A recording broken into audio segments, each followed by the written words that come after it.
Right now, the rise and fall of the Smiths. This programme contains adult themes. For nearly 4 decades, ever since their breakup in 1987, one former member of one Manchester band has been asked the same question. Now, it is, of course, that time in the interview when I am required to ask the prerequisite questions. You've been asked this a million times before. Can I ask you a question that, of course, you get asked every time you are interviewed? Smiths reunion. The Smiths, will they ever get back together? You've got his mobile number, I'm sure. Send him a text now. Find out when are the Smiths coming back together again. And for all those years, the answer from Johnny Marr has never changed. No. Is the answer. You walked right into that one, mate.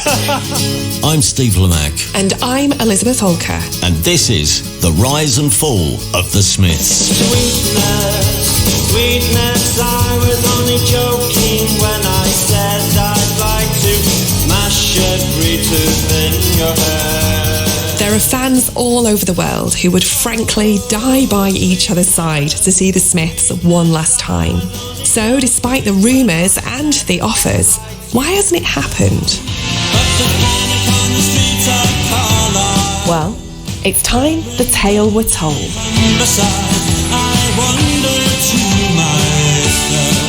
In interviews from the 1980s, Morrissey said his bandmates were the only friends he had. They're just the most capable musicians that I ever came across in Manchester, and it's a perfect little family. But decades later, that perfect little family had become something very different. We can't even speak to each other anymore, and that still upsets me, you know. And if a double-decker bus crashes into us, to die by your side. Coming up, a whirlwind story of frayed friendships. There was bound to be the one final confrontation, wasn't there? I wasn't going to have it. It was like somebody pulling your stomach out through your ass. Court case dramas. There was no triumphalism at all. I felt dead. And 100 other stories of what did or didn't happen. It was intensely up. What Johnny told me was that he never actually left the band. It was intensely down. I think he more or less had a nervous breakdown. It was total full on all the time, and it just made people crazy. About a band who for many came to define a generation. To me, they mean the best band out of England from 1982 to 87. No contest. The legacy of what we did do is untouchable.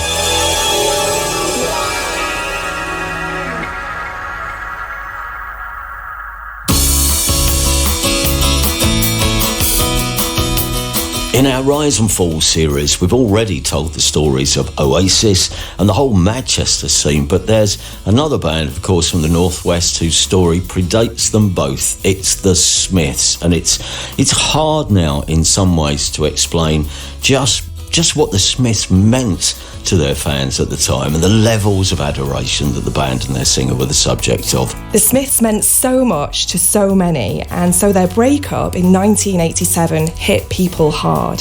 Fans felt such a strong personal bond with the Smiths. Their output had been relentless. And then suddenly they were gone. But at the time, there was still a lot of unanswered questions. And so this series asks, what actually happened in those 5 whirlwind years? Yes, to try and answer some of those questions at least, we've been digging into the BBC's own archives from the 1980s when Morrissey was the band's de facto spokesperson, alongside interviews with the rest of the band in the years since their breakup, some of which you won't have heard before. But we start with Morrissey.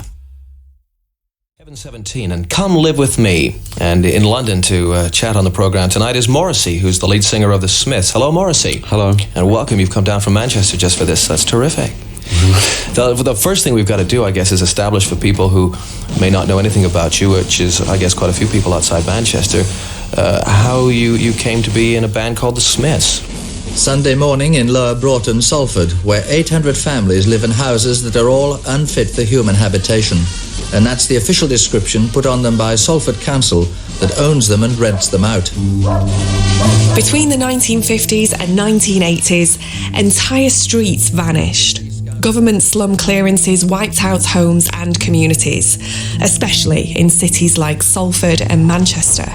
In deprived areas, it's true there are families who are inadequate, feckless even, but all the people here feel they've been abandoned. And it's here where the story of the Smiths begins. The local Sea Scouts band plays a militant march, and for these kids and everyone else trying to live here, there's something to make a noise about. Because Stephen Patrick Morrissey, a son of Irish immigrants, was one of those kids. I was working class, we had no money. We lived in central Manchester in the late 60s, early 70s when I went to school, and it was a very barren time. In 1985, Morrissey was invited by the BBC to show viewers around his hometown and explain how his childhood came to shape him. This is where I grew up, and it was demolished in the late 1960s. And in a way, it was like having one's childhood wiped away. I feel great anger, I feel massive sadness. I grew up there, I was born there, I lived there for 24 years, so it's not really easy to shrug it off. A lot of the times I had there weren't particularly pleasant. Growing up in Stretford, a Manchester suburb known for its football and factories, Morrissey attended St Mary's Secondary Modern. This was a very sadistic school, very barbaric, and by some strange miscalculation of nature or whatever, I ended up here. I don't know why. And 5 years of education here proved to have no effect upon me whatsoever, and I'm sure no effect upon anybody else, except certainly in a very adverse sense. Not to be recommended. Years later, Morrissey would sum it up in a single lyric. Belligerent ghouls run Manchester schools. When I left school, it seemed that all these really oafish clods from school were making tremendous progress and had wonderfully large cars and lots of money, and I seemed to be constantly waiting for a bus that never came, and it seemed as though, although I had the brains, I really didn't have anything else. Like many restless teenagers, Morrissey longed to escape, away from Stretford, away from the humdrum. I knew I didn't want to be there. I knew I didn't want anything that I had, but I didn't really have the hope to believe that I would achieve. I didn't want to grow up to be anything that I knew. I wanted a completely different life, and whatever that entailed, I just didn't want the norm in any way. The aspiring singer believed that his way out could be through music. I had this really curious foresight that everybody thought was insanity, that coming from the background that I did, it really seemed that the only way off the old council estate was to go into popular music or through sport some way. Otherwise you're just nailed to the factory or unemployment or something quite spiritless. But I had immense determination, and it seemed that the more people tried to hammer me down and say that I was dreaming, the more angry I got and the more determined I was. I remember at one point, just as I was leaving school, I had to see the careers officer, and he said, "What do you want to do when you leave school?" And I told him that I wanted to make records and I wanted to sing and write, and he virtually beat me up almost, and I ended up leaving with leaflets for the civil service. But despite his big dreams, Morrissey was introverted and isolated, living at home with his mother.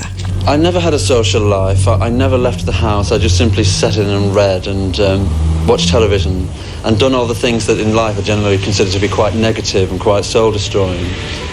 But for Morrissey, that isolation was creative fuel. By being quite secluded and thinking and planning, it proved to be a very productive period of self-development. And so in an absolutely perverse way, I almost quite appreciate the kind of isolation that I went through. It's proved ultimately to be quite a weapon almost. He lost himself in literature and poetry, absorbing every word.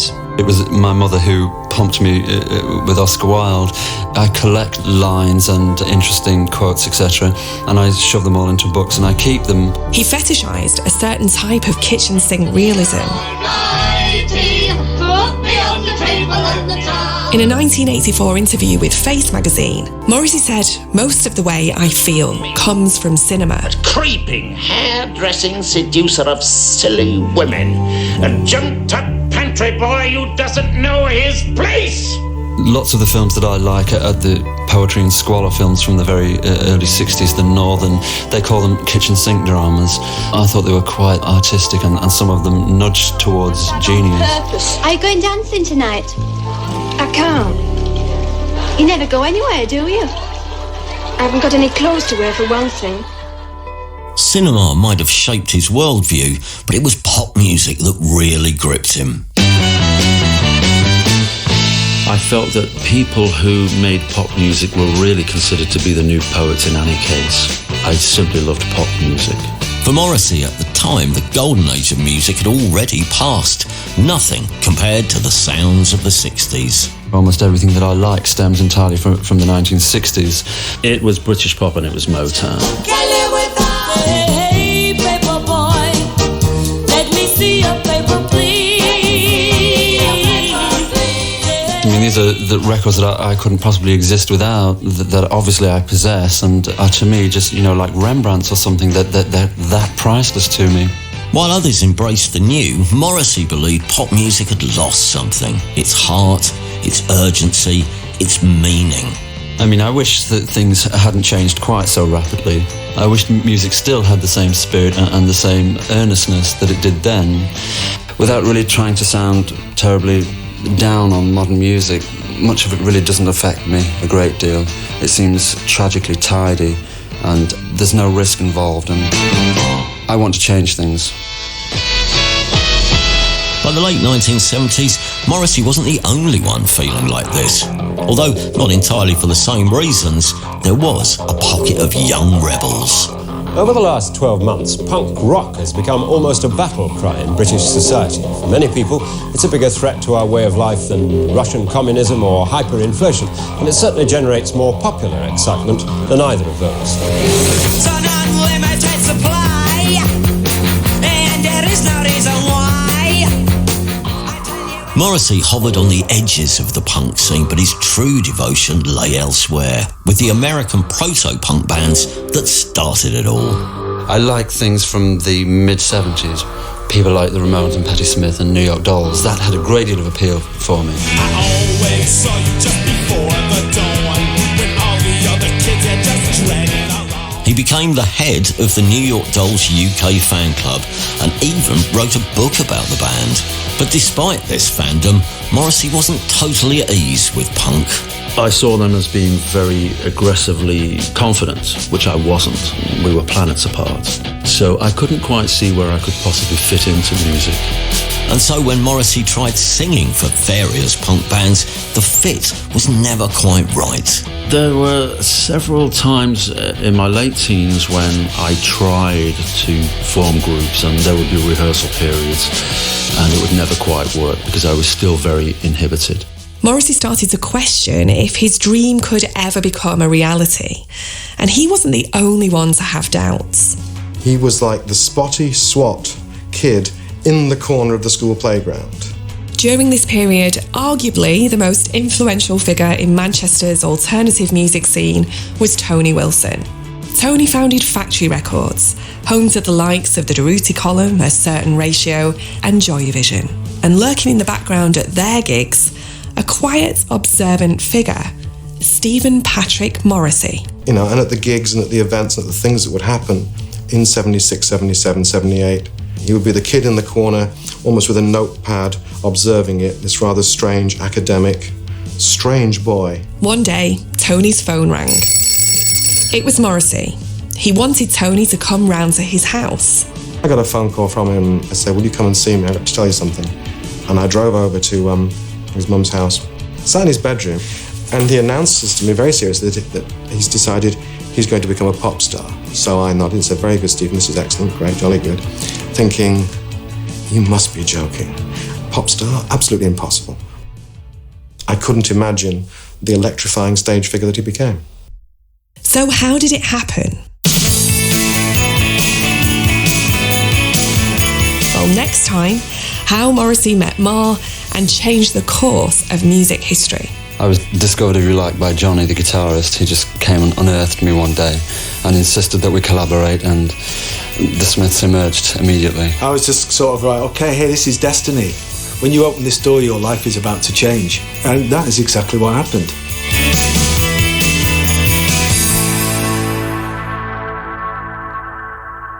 The Smiths were approached but declined to take part. Morrissey disputes some of the recollections featured. Sixth music. The rise and fall of the Smiths. One sunny day in May 1982, Morrissey was sitting alone at home when he heard a knock on his door.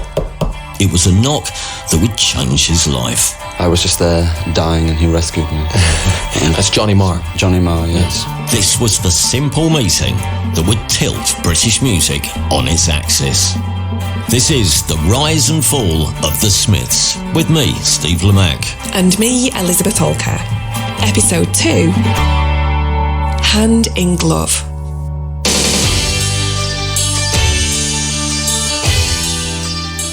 Your name originally is actually spelt M-A-H-A-R, is that right? Yeah, M-A-H-E-R, same as the drummer of the Buzzcocks, which is one of the reasons why I felt I had to change it.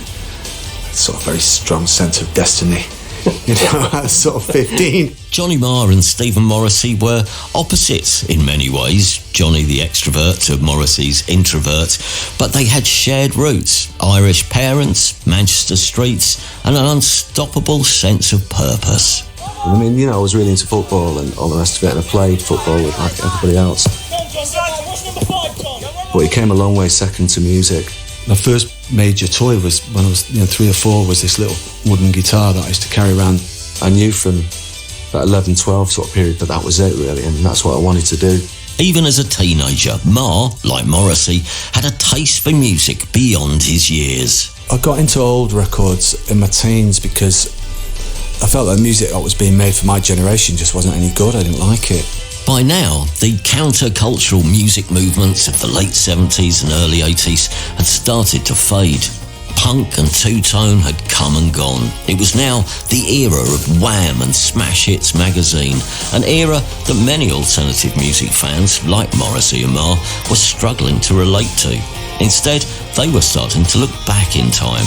And Marr, like Morrissey, had a special affinity for the pop music of the 1960s. I kind of got into Motown because my friend's sister had a Supremes compilation record, and I realised that these records were like alive. One discovery led to another. The Supremes, the Marvelettes, the Crystals, the Shangri-Las, each one shaping his sound. It was quite unusual in 1982 when it was all like synth pop and all of that kind of stuff to be into that kind of music. But Johnny's guitar influences stretched far beyond 60s pop. My influences have always been Nile Rodgers,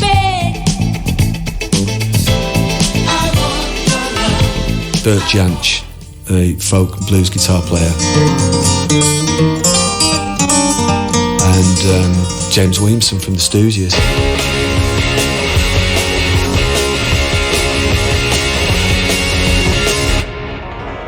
Disco, folk and rock, all brought together in songs structured like the Motown hits that had come out of Detroit some 20 years earlier. It was an unconventional musical vision for a boy from Wythenshawe. And, much like Morrissey, he honed it in isolation. I found myself adrift from a lot of my friends, which was really useful actually, and I locked myself away and tried to come up with a new way of playing. But Johnny knew he couldn't do it all on his own. Every day that was my mission, try and form the band. My Mancunian Rolling Stones, really. Easier said than done. Proper frontmen were thin on the ground, really. After a few false starts, Marr remembered a shy young man he'd met years earlier at a Patti Smith gig. I went to a Patti Smith gig, the Maestro Apollo, when I was about 14. I was introduced to Morrissey very, very fleetingly then. He had an aesthetic. It reminded me of the place I'd come from. 2 up, 2 down, it's grim up north sort of scene. It was his friend Billy Duffy, future guitarist of The Cult, who introduced the pair. Billy and Morrissey had been in a punk band together called the Nosebleeds, which, as you can imagine, wasn't quite the right fit for Morrissey. Duffy, though, was convinced that the singer definitely had something. I was hanging around with Billy and I heard that there was a guy who was the real deal, really. So, Johnny went looking for him. With a bit of detective work, got his address, and then as soon as I got the address, I hopped on the bus one sunny day And I went and knocked on his door. He said hello, and I said hello. He said, can I come out? And I said, yes, of course. I went in and we started immediately just talking about records, and it was amazing to find someone who I had those things in common with. We got on absolutely famously. We were very similar in drive and ambition. He just said to me, do you want to put a record on? So I went over to this little singles box and I picked out Paperboy by the Marvelettes. Eyebrows were raised there. That was quite impressive, but then I flicked it over and put on the B-side, which is You're the One. It seemed like an appropriate kind of gesture, really.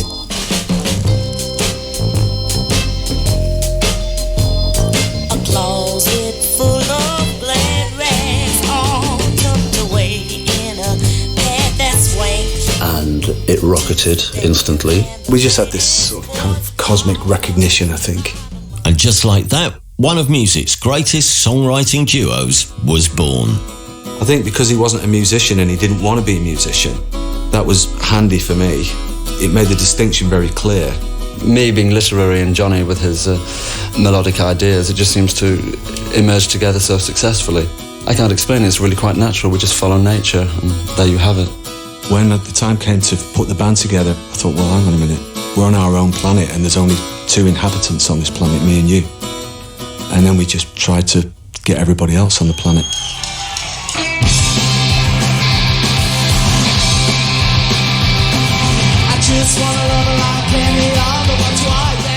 I saw Buzzcocks and I thought, well, I could do that. I want to do that. Enter Mike Joyce. To me, punk rock, I just thought it was meant to be aggression and spitting and nastiness and fighting. And I saw just glee and the audience having a great time. I just thought, I've got to be in a band like Buzzcocks. Mike was the man Ma would eventually recruit on drums. I'd heard of Johnny and I'd seen him about, round about town. He said he's looking for a drummie. Mike was invited to rehearse with Johnny, Morrissey and a bassist called Dale Hibbert at Manchester's Spirit Studios. I don't want to kind of make it sound as though it was some kind of glossy, wonderful environment that, and this, mystique of like Morrissey in the corner kind of reading Oscar Wilde. It just wasn't like that. It was just in a shitty little rehearsal room in Manchester where it was like, do you want to play drums with us? Right. Played through a few numbers and it sounded great. I really liked Mike when he first joined because he played really loud. Other drummers were kind of very fussy and, around that time a lot of people were doing sort of jazz funk and all the rest of it. I wanted to get away from that. I wanted bombastic drums. Morrissey said very little. He just kind of prowled around the room basically, had a long tweed coat on, a couple of furtive glances over at me and back down again. I felt as though he just thought I was stupid and that I didn't understand where he was coming from. I just felt a bit intimidated by him. Not because it was Morrissey, because of course he wasn't. It was a bloke called Steve. It probably didn't help that Mike was high on mushrooms at the time. I do remember though at the time being more interested about going out afterwards rather than the idea of whether I was going to get this gig or not. After that, Johnny said, did I want to join the band? So the lineup seemed complete. There was Steve, there was Johnny, and now Mike. But what about bassist Dale? There was one track that we did and Johnny said, well, it's just like a 12-bar blues. Dale kind of looked a bit worried and Johnny was like, well,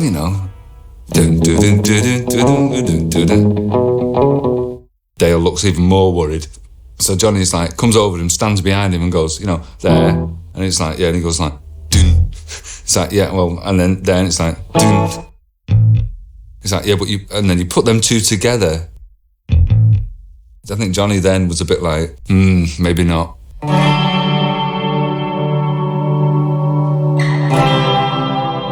Andy Rourke, a school friend of Johnny's, was working in a lumberyard when the call came. They played together before, bonding over their love of Neil Young. I think the first time Johnny spoke to me, I had a Neil Young badge on, or he had one. That's how we sort of became friends. It was like a little conversation piece. It's like, oh, right. And from then on, we used to like bring our guitars into school and like in dinner hour or whatever, we'd just jam along and learn different chords together and stuff. He was good, but I think maybe at that time I was a little better. Andy was into some relatively unconventional, musically complex stuff.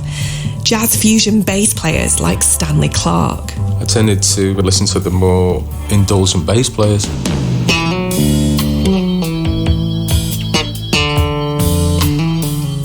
Andy's a brilliant musician. Anything that he fancied turning his hand to, he could do. Andy even taught Johnny a few things on the guitar. Whatever I knew, he wanted to know it, sort of thing, and then within a month of me teaching it him or whatever, he'd have it down better, and within a year he'd overtaken me. And so, in need of a bassist, Johnny invited Andy to play bass on a demo they were recording. I'd never even heard the songs before, and it was in this little basement cellar. Johnny came in with this mate of his, and Johnny said, "This is Andy, the bass player." I was like, "Hi, Andy. How's it going? All right?" I'd never met Mike before. Mike was really nervous. I was a bit jumpy. And it's the first time we met Morrissey as well. Morrissey came down in his big long overcoat. Yeah, it was all a bit tense, you know what I mean? But I think maybe that's why the recordings worked. Everyone was like desperate to play the best. It had to be a very, very muscular sound. It had to be an assault from the very beginning. Finally, the Smiths were born.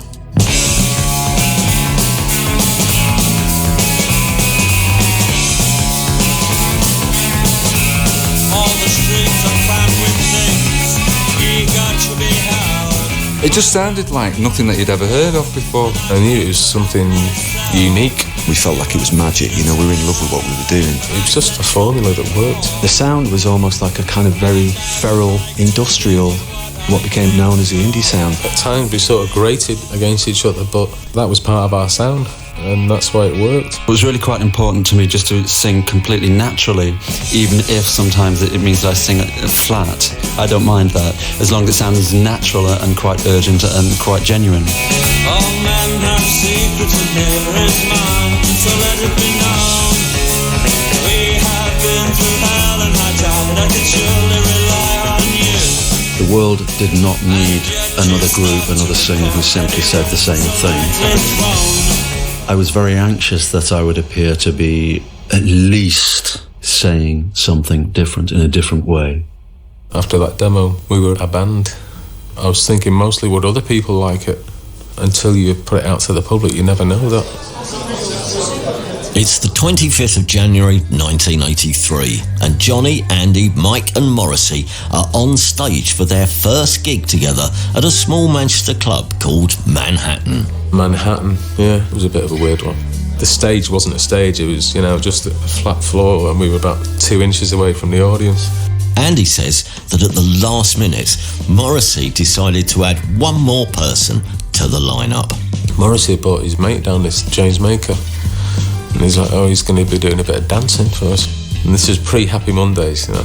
James came out with like stilettos on, makeup and everything, and these maracas, and just, like dancing about at the side. Drummer Mike Joyce. He had maracas and danced around with maracas. That's all I can say, really. It was just a bit of a distraction. I mean, considering it was our first gig, there was quite a few sort of influential people there. I think Tony Wilson was there, actually. I just remember we were really pleased with it afterwards, you know, considering it was our first gig, we went without a hitch, really, apart from the go-go dancer. The go-go dancer didn't last long. But Andy's right, Factory Records boss Tony Wilson, who previously doubted Morrissey's potential, was there that night, and he said it was unforgettable.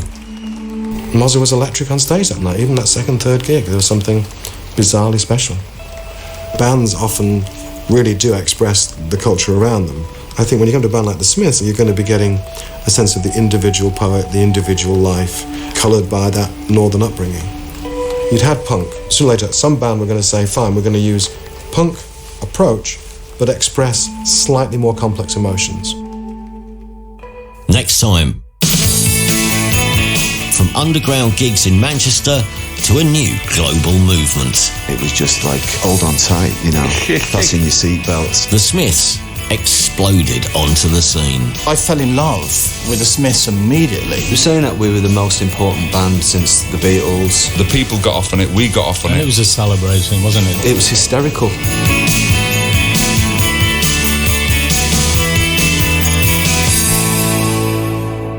The Smiths were approached but declined to take part. Morrissey disputes some of the recollections featured. The rise and fall of the Smiths. Six music. This programme contains adult themes. We played a great deal, but we didn't struggle at all. It was very automatic. The press supported us instantly. There were massive reviews everywhere. And life began at last. I'm Elizabeth Hawker. And I'm Steve Lamack. And this is The Rise and Fall of the Smiths. Episode 3. You've got everything now.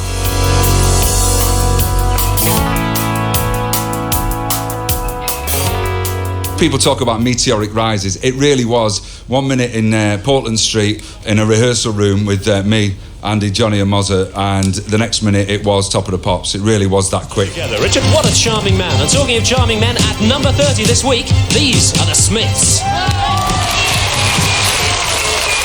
24th of November 1983. The Smiths take the stage on the BBC's legendary primetime music show Top of the Pops. Punctured bicycle on a hillside desolate.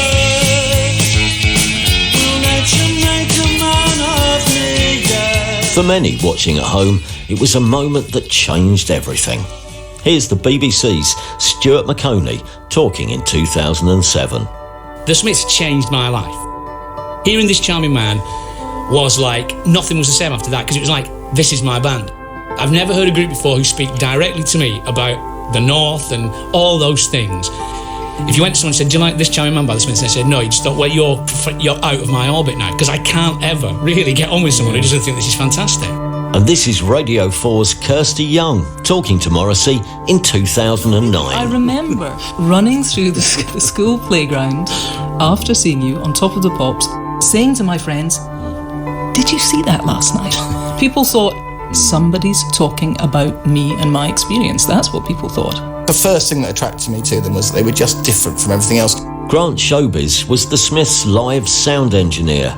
Here he is talking in 1999. It was like full of handsomes and charmings and all this kind of almost Victorian language, and it was just so unique. It was from another planet. The way he was playing and the way the guitar riff and the bass riff, there was a funkiness there and a groove there. Amazing, no one was doing that. Watching it back though, it's clear the Smiths didn't just sound different, they looked different. Here's sound engineer Grant Showbiz. Visually, they were very, very strange and very, very interesting. Here's drummer Mike Joyce. I remember playing Top of the Pops, and some girls backstage said, are you on Top of the Pops? And I said, yeah. And they said, when are you going to go and get changed? And I kind of looked down and I was like, I've done it. Next to the polished and over-the-top pop acts of the time, by dressing down, the Smiths really stood out. Here's bassist Andy Rourke. We were seen as like real oddballs. We all had these black crazy face jeans on, and we went to Marks and Spencer's and bought these crew neck jumpers. So we all had, like, I think John had a black one and I had a maroon one. I thought it looked pretty good, you know what I mean? We looked pretty beat. And then we saw Paul Young's band come out, and it was like silver sparkle suits and hair and glitter and everything. 'Cause she's living in the love of the common people, spouse from the heart of a family man. And it was just overpowering, and I thought, well, that's not really why I'm in a band. I'm in a band because I want people to listen to the music and listen to the words. Anything after that, I'm not bothered about. I think the Smiths was born out of frustration of all the rubbish bands that were going on around us, and that's why we struck a chord with so many people who heard us, because they were frustrated at the same time as us, and people just crying out for something that they could relate to. What is it, do you think, that is your major key to success? I just feel that they were terribly, terribly natural and were just very straightforward, and it seems quite real to people instead of all the pantomime nonsense and drivel that's occurred within recent years. Lots of people adopting these poses that are so far-reaching that they don't have anything to actually do with everyday life. Here's drummer Mike Joyce. I mean, that Morrissey lyric, you know, it says nothing to me about my life. Because the music that they constantly play, it says nothing to me about my life. Well, quite. Morrissey's lyrics turned the ordinary into something extraordinary. Mundane moments made poetic. The humdrum made dramatic. But more than that, the lyrics were often erudite and funny, and sometimes dark and strange. At first, it's kind of innocent. You know, it's just like this charming man. The sun shines out of our behind. You're like, you know, sort of a burst of joy. And then you sort of look under that and you think, oh, hang on, what is he talking about here? And it'll be like the erotic nature of car seats. You know, this dark, sort of weird stuff and very sexual. Where are these lyrics coming from? They are just from another place. Guitarist Johnny Marr. I was enough of a pop fan to know that when you've got that frontman who inspires that kind of devotion, you're doing pretty well, you know. The Smiths fans were pretty full on and really into it, you know, 24/7, as they say. Come here.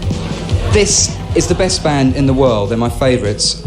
Nothing to say. Ladies and gentlemen, the Smiths.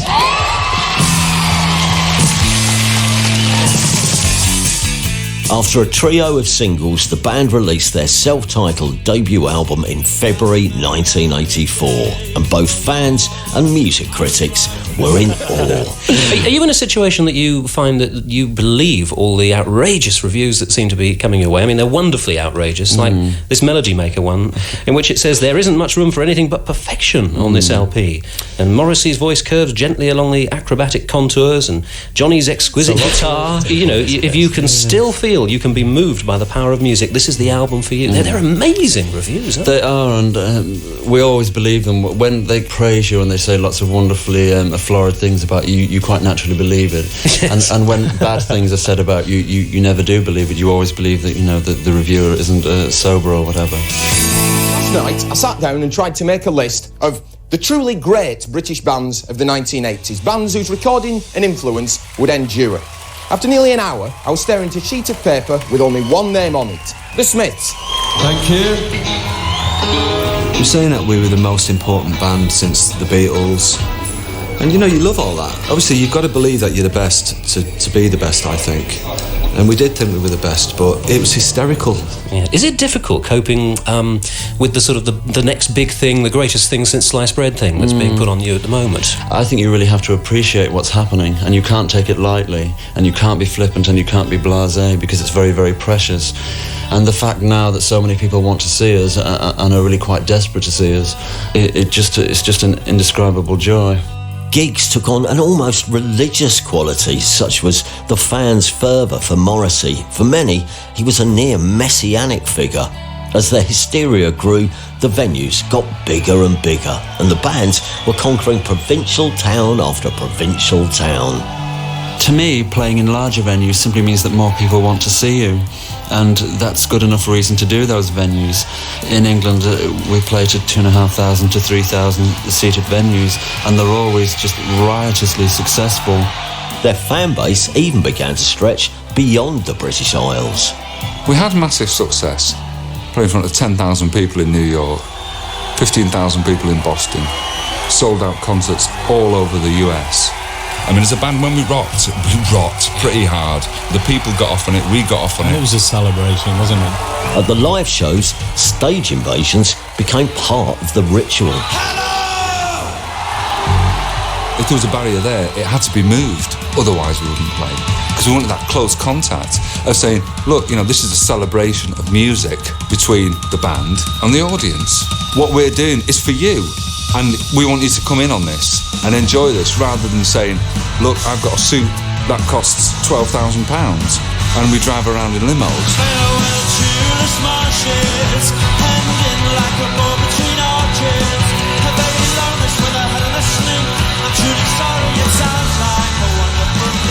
But despite the energy of their live shows and the euphoria they created, not every adjective used to describe the band was necessarily complimentary. As Morrissey's star grew, his critics reached for one word to describe the Smiths: miserable. Engineer Grant Showbiz couldn't understand why. I'd take home these live tapes and I'd say, I'm working with this new band, and they're fantastic, it's just so much fun. And I'd play the tapes to people and people say, it's very depressing, isn't it? It's very down. And I'd be like, Is it? I was happy in the haze of a drunken hour, but heaven knows I'm miserable now. There's always a bit of a dumbed-down shortcut in the culture that can then become your legacy in a way, you know, this sort of miserable Mancunians. But I always thought a lot of what we were doing was very funny. People say, such a miserable band, heaven knows I'm miserable now, and girlfriend in a coma. And that's just people that didn't get it. Some of the lines, you know, I was looking for a job and I found a job and heaven knows I'm miserable now. That's funny. It should also be noted that the band were incredibly hard-working, compared to many other bands then and now. In just 4 years, they recorded 73 songs, released 4 studio albums and 3 compilation albums. Much like the Motown songwriters he loved, who punched in at 9 and finished at 5, Johnny Marr saw songwriting not just as a calling, but also a job. I had a work ethic. I had a job. I've always had a job.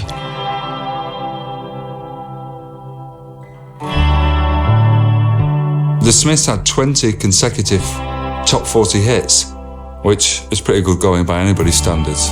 When you consider it's in like a 4-year period, it's unbelievable. It was kind of like a relationship between us and the audience. The audience were expecting the singles, you know, when's the next one, what's the sleeve going to be like, what are the B-sides going to be like. Johnny Marr has said in interviews that he lived by Pablo Picasso's mantra. Inspiration exists, but it has to find you working. And work is what Marr did, often churning out songs in batches of 3. We had a single coming out and I'd written the music for the A-side, William, It Was Really Nothing. The rest of the band took off for the weekend somewhere. I found myself with a rare 2 days, Saturday and Sunday off in my flat in Earls Court. So I sat down and I already had William. I put that down on a 4-track.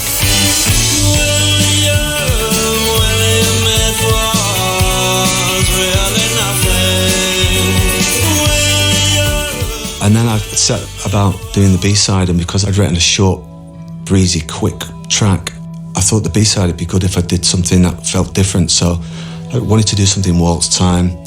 I was homesick. I thought about Manchester and I thought about my parents. And I thought about a song my mother used to play, and I got on this Irish vibe.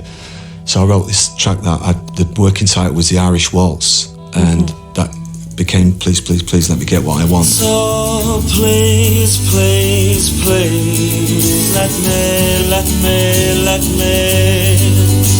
me get what I want. So all that was done by the Saturday.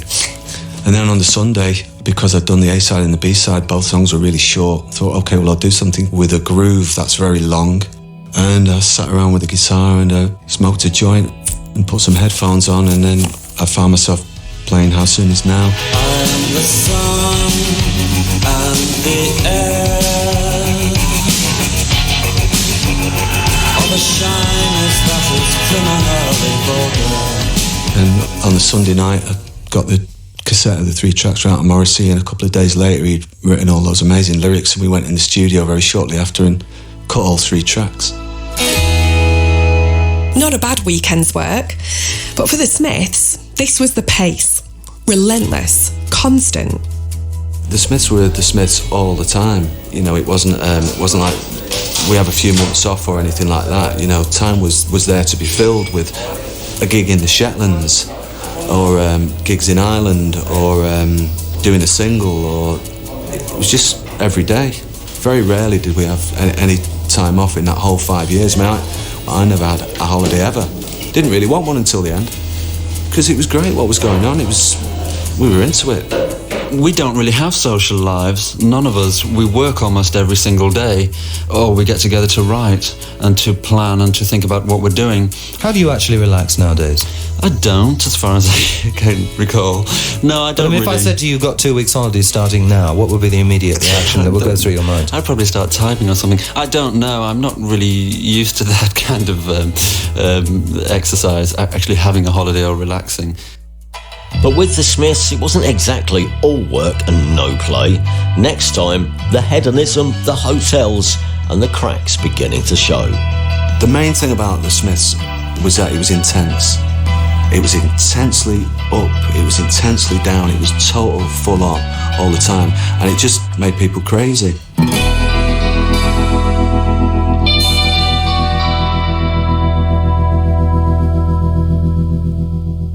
The Smiths were approached but declined to take part.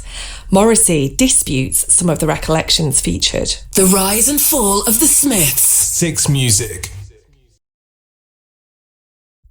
In a river, the colour of land. By the end of 1983, the Smiths' upward trajectory as the best new band in Britain was rocketing skywards. But with this newfound fame came their first taste of pressure, which is especially hard for anyone already dealing with a drug addiction. It'd always sort of been there, really, since the start of the band, you know. Inevitably with something like that, unless you beat it, it's going to beat you. Episode 4. This night has opened my eyes. I fell in love with the Smiths immediately. This is Grant Showbiz. Grant joined the Smiths early on, working as their sound engineer, mixing their live shows. I don't think I was even paid at first. I wasn't thinking in terms of anything else other than I want to be with these people. And I just thought, you know, I just must be close to this for as much as possible because it's magic and it won't last. Grant would end up touring with them throughout their career. And in the beginning, it was electric. A band on the rise, a family on the move. That first year, 83, we were just all in it together and it was a very funny time. The initial time with the Smiths, we all travelled in the same vehicle and, you know, Morrissey would be sat making observations about the countryside and we'd be rolling about on the floor. They all had these individual personalities and they all complemented each other. You know, Andy and Johnny were very close. Mike could be very deadpan. It was like the Monkees or the Beatles or something. Reflecting on 1983, in his autobiography, Morrissey writes, "A Smiths coterie forms in every British city like an army on the march. We stood alone and we drove our own crusade. It was a thrilling start, fortified, as Morrissey put it, by their front-of-house engineer, Grant Showbiz." It was so goddamn exciting. It was a rush. I just remember it as a huge rush. But by 1984, something had changed. It stops at 84 and everything changes. We go to America and it all changes. 1983 fading into the distance in less than 30 seconds. Just a year earlier, their first gig as a four-piece had been in a tiny Manchester club called Manhattan. Now, they were heading for the real thing. New York City and their first American show on New Year's Eve, 1983. It was a big thing going to America, big thing. It's worth remembering at this point that Andy was still a teenager. Johnny and Mike had only just turned 20 and Morrissey was 24. This wasn't a seasoned, experienced, worldly wise, grizzled rock outfit. This was a gang of mostly kids being dropped in at the deep end. Grant at 27 was something of an elder statesman. We get to the hotel. It's not a great hotel. The first thing that Morrissey does is he finds a cockroach in his room. As soon as we got there, I remember Mike was feeling ill, went off somewhere and just lay down. Andy met some very bizarre people and went off and we never saw him for like 3 days. And it was like, this is horrible, you know. On top of all this, Johnny had recently had a big argument with his girlfriend. Johnny was there like completely at a dead end, out of love, and lost his soulmate. It just wasn't working. But ready or not, the show had to go on. I decree today that life is simply taking and not giving. England is mine, it owes me a living. The Smiths took the stage at Danceteria in New York City. According to Johnny, shortly after, a young singer going by the name of Madonna had warmed up the crowd. You know, it wasn't our scene at all. We were supposed to go on at midnight. We eventually went on about 2 o'clock in the morning. Nobody really cared, and it was miserable, and it should have been the triumph. A sleep-deprived Morrissey fell off stage mid-set, bruising himself from head to toe. Mike was sick, Andy was spaced out. What should have been a triumphant American debut became something of a warning sign. The next day after the gig, Mike woke up with a head the size of his body and sort of came towards us for sympathy. And we were like, get away from us, you're like a freak, you know. And Andy was stoned out of his mind. It was unpleasant. The wonderful side had just started to slip a little bit. That's not to say that we didn't have fantastic times afterwards, but it's like the family had broken down. The Smiths' relentless touring schedule continued into 1984 and beyond.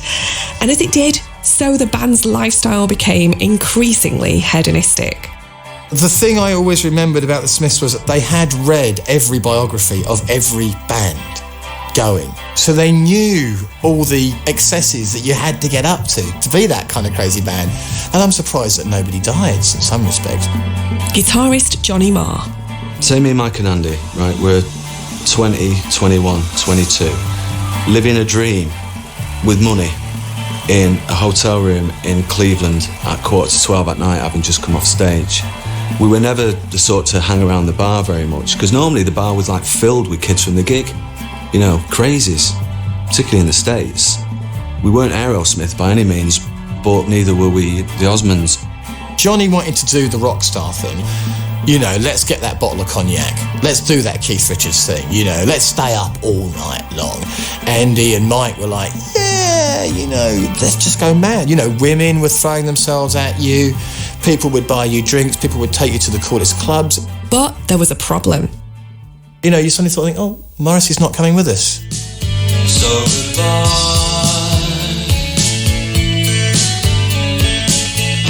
They say with your own kind.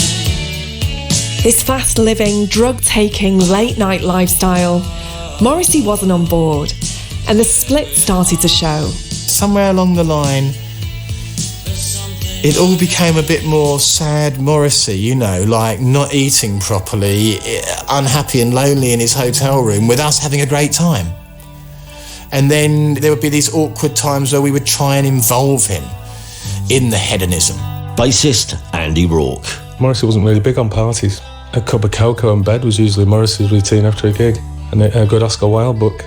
Drummer Mike Joyce.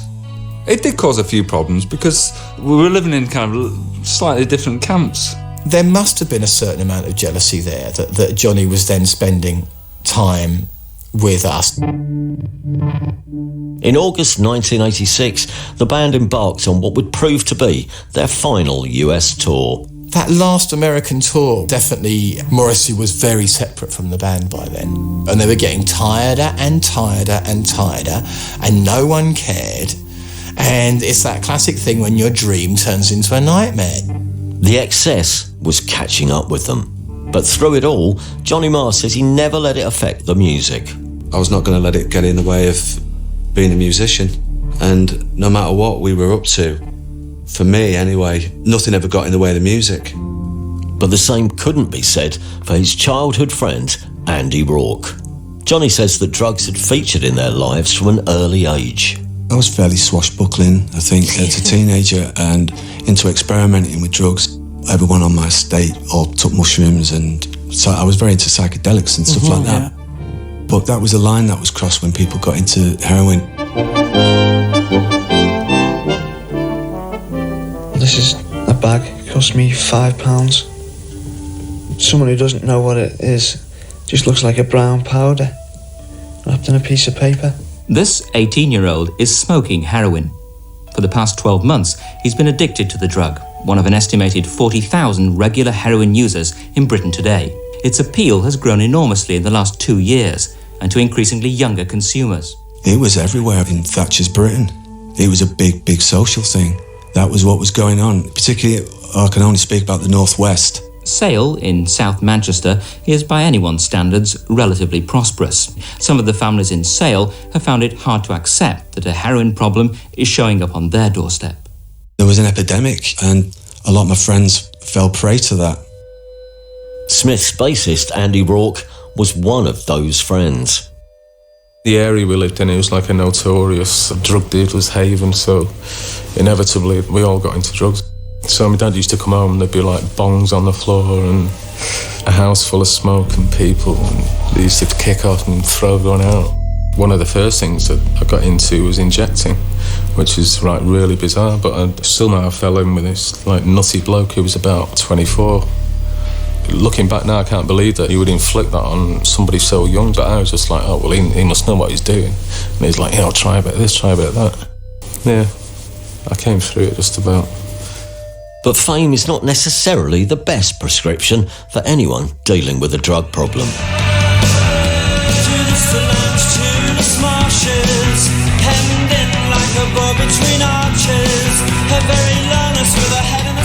By 1986, the Smiths had already released 2 critically acclaimed albums, their self-titled debut and Mrs. Murder. But after recording The Queen is Dead, which many consider their masterpiece, the toll of Andy's drug use was starting to show, and not just off stage, but on stage as well.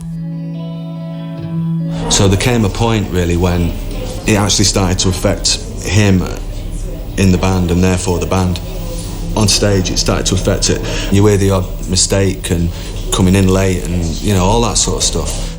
The rest of the band felt something had to be done. And you, Andy, I mean, you had your own personal demons to battle, and you had this drugs problem, and you were sacked for a short time. You were sacked from the band, weren't you? Yeah, I was, I was pushing my luck.